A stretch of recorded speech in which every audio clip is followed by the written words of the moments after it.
bàbá àbá ti ń dárúkọ yẹn wọ́n ti ń ja ibò látàyé Ajísàrì ayé Ajíwéré Àjàdíláwà Ajísàrì Ajíwéré Abíọ́lá Bàṣírù Ajíwéré Ajísàrì Kàwọ́ Àmínú gbogbo wọn ti ń dárúkọ yẹn gbogbo wọn náà ti ní ipa tán ti sà tán ti kó Ògìdán Olólàájú gbogbo tán ti ní ipa tán ti kó àwọn Aláàjì Kollington lórúkọ rẹpẹtẹ àwọn àgbàlagbà kan wọ́n máa ní bọ́mọ orí bàbá tán wọ́n ní abábẹ̀bá ọ̀rẹ́ àwọn bàbá tán ní yàtọ̀ sí ohun tó tún wá ṣojú ìyàn mo ní àǹfààní láti mọ ìgbà tí Bàṣírù Abínúayé tó ń Jíwéré mo sì gbátùpà lẹ́yìn wọn ní ìdúgbé ọdún 5 sọmọdún 6 lọ mo ní àǹfààní láti mọ bàtà àwọn Àjàdíláwà tó ń Jíwéré mo ní àǹfààní láti mọ àwọn Kàsálí Àlàní Jọ́líláwà mo ní àǹfààní láti mọ àwọn Kàwọ́ Àmínú so gbogbo àwọn nǹkan tí mo sọ yẹn kì í ṣe tọ̀tọ̀ pè mí jókòó tó sọ fún ìhun tẹ́lẹ̀ gan-an fúnra mi tí mo fi ojú gan nínú àwọn tá a sì ń sọ yìí sì mọ̀ mí wọn ò mọ̀ mí ńgbà tí ń di Wàsíù Àyìndé Tàlàsó tí gbogbo ayé ń pariwo mo ti ní àǹfààní àti mọ̀ wọ́n dẹ̀ ti mọ̀ mí láti ìgbà tí ti kéré yẹn náà torí pé ọdún táwọn ń jáde wéré yẹn wọn ń pe àwọn ẹlòmíì kan wá jọ́ọ̀jì kọjá àwọn tó ti jẹ́ ọ̀gá alátẹnu iṣẹ́ yẹn tó ti ṣe rí wọn ò ní lọ́pẹ́ tí òun kọ̀ọ̀kan pa orin kíkọ kó wá jọ́ọ̀jì so káwọn èèyàn máa gbàgbé ẹni gbàgbọ́ ọtí torí wọ́n bẹ̀rẹ̀ sí ní ìyá sí mímọ́ ẹlòmíì ní àwọn fi yájú sọ́gẹ́ Alhaji Barrister ní mi lè fi yájú sọ́gẹ́ Alhaji Barrister bẹ̀ mo fi bú iyì àti ẹwà tó dáa fún fújì láti jẹ́ káwọn èèyàn understand pé fújì yìí o tó wá dín tí gbogbo wa táwa gbà á lọ́tún lọ́sì yìí àwọn òbí kan tó ti bẹ̀rẹ̀ àwọn bàbá báyìí àwọn bàbá báyìí ẹlòmíì ò orúkọ Kàwọ́ Àmínú yìí tó sì ó wọ̀n wípé àwọn Wàsíù Àyìndé àwọn Barrister àwọn Kollington àwọn Òbésèré àwọn Pasuma àwọn Àyùbá Ṣínà Àkànní wọn kọ fújì ẹlòmíì ò mọ tani bàbá Mílíkì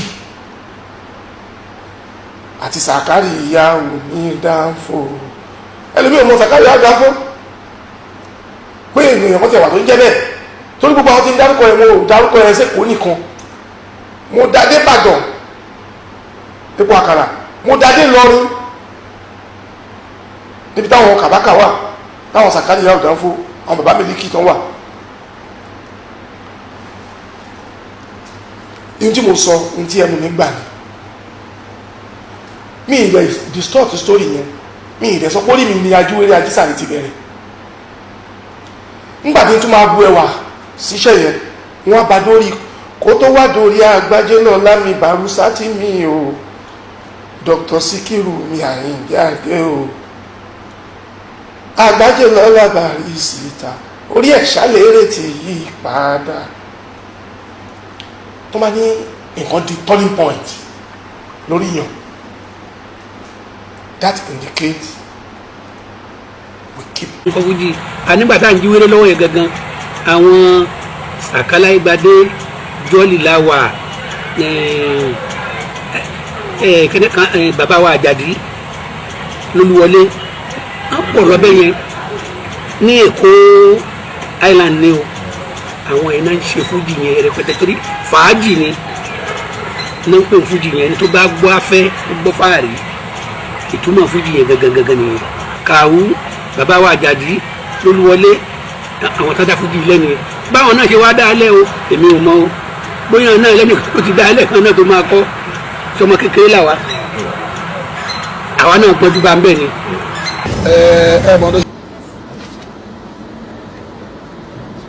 In another 2 days, I will be 60 years. Wow.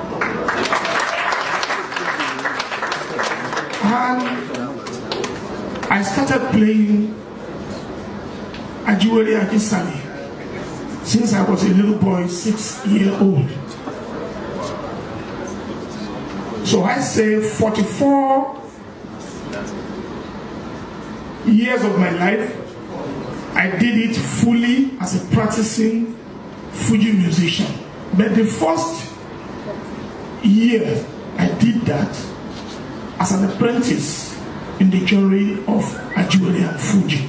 So if you put all that together, I have 54 good years of my life. And thank you. I started living with late Sikiru Ayinde Barrister since I was a little boy, 8-year-old. I started with him when my mentor and myself were sharing one bedroom and did all journey of life all together. I read Sikiru Ayinde Barrister like good student will read book. I read Sikiru Ayinde Barrister like a good student who listened very well in the class. For him to have come out at the end of the day with distinction, I read him very, very well. Very well. And I can say today, I am either living or dead, the most closest person as an artist to Sikiru Ayinde Barrister till the breath last. So anything I say here today, not to gain any popularity other than the one Almighty God has given to me, or to gain recognition more than what Sikiru Ayinde Barrister has done on me, or the trust he had imbibed in myself. But the truth of it is, while I was sitting down there, the man I give credit to mentioned something like about Fuji music, the right name from Fuji Island. No. Wasiu Ayinde today, to the glory of Almighty God and the love everybody, all Nigerians, shower on him as a successful man, does not make him successful more than any other person. Just by the grace of Almighty God and good people that I gain that recognition does not make me special to any other person. I'm just lucky. You said something. Ẹni tí ẹ bá kú díẹ̀ kó tó kì í ṣe wípé ó ṣe wọ́n ṣe lọ gbogbo lọ́wọ́ bí. Orí ni. That's the truth. So nothing make me so different from Dewale Ayuba, Obesere, Pasuma, or anybody, Sashino Peters, or anybody. I'm just lucky. And that can happen in one's life. Even in a family of 4, or family of 6, or even 10. There will be a particular one that's so lucky, get all things done nicely, does not make you, the only one, the golden child, or neither make the other one like nobody in the family. Fuji music has been played by our forefathers before Sikiru Ayinde Barrister. Permit me to draw your love and mind back to, because I can see you so much love Fuji music, especially my brother sitting down here, Mr. Balogun, and I can listen to you say you're from Lagos Island. Okay, I was born in Lagos Island as well. I started everything about my life from Lagos Island, and I'm sure you will know me from the way I see you are talking about Fuji and Fuji. I was born at Okesuno. 22 Okesuno Street is where I was born.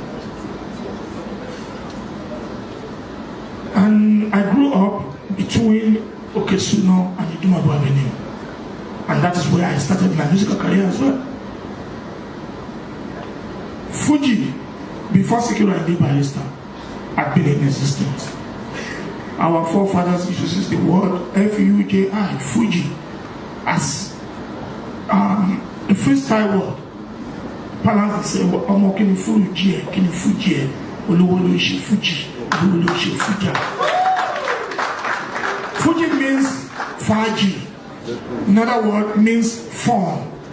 Omo, what's your fun like? What's your fun like? Olowo lo se Fuji. Yoruba of the island can be described as so different from other Yorubas. Like you rightly said, in that Lagos Island we have the Brazilians. In that island of them we have very many settlers that mix all together. and they have their pronunciation differently from one another. But Lagos Island is the heaven of the very best. If you have never been to Lagos Island, then your civilization is -1. So it's either you get it right or you don't get it at all. That is what Lagos stands for. And that's why Lagos still till tomorrow, you will find Lagos roaming the street 24/7. Other area has gone to bed, maybe like 7, 8 o'clock. Kini Faji, Kini Fuji, that is number one, where the word Fuji connotes. Ajiwele Adesanya gave birth to today Fuji, yesterday Fuji, the founding Fuji.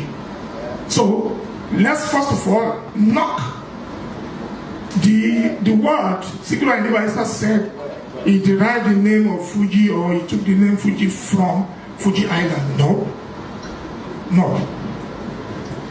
While my late boss was alive, we discussed this. Bí òye pariwo ọ̀gá lójoojúmọ́ o.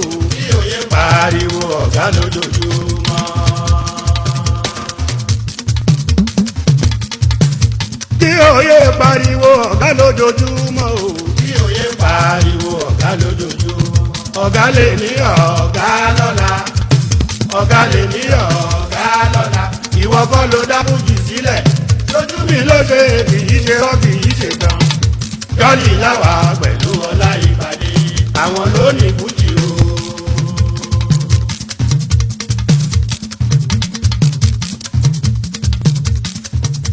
Olóyìnbó ọláyé ọjọ́ òun ni.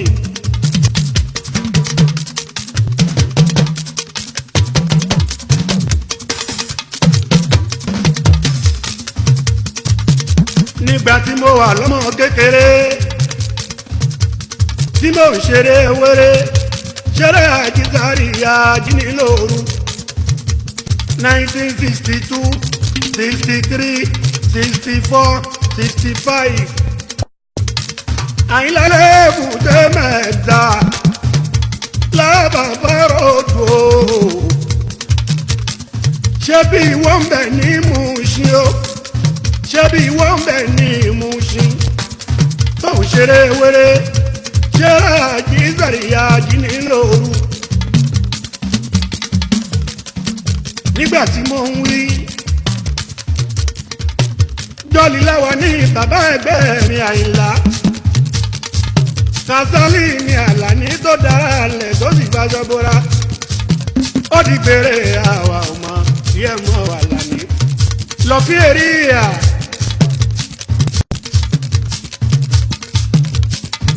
pẹ̀lú bàbá wa ó Gani Ajíganiyu Àjàdí Adé Àlàní Adé lólúwọlé àwọn lónìí Fújì o Àyìnlá.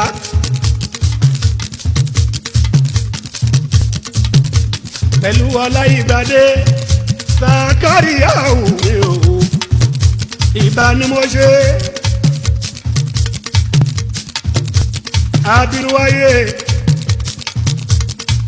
abínúwáyé bá ṣírò mi ó di gbére o àwọn lónìí Fújì nígbà yẹn o àwọn ló ń jẹ Fújì nígbà yẹn o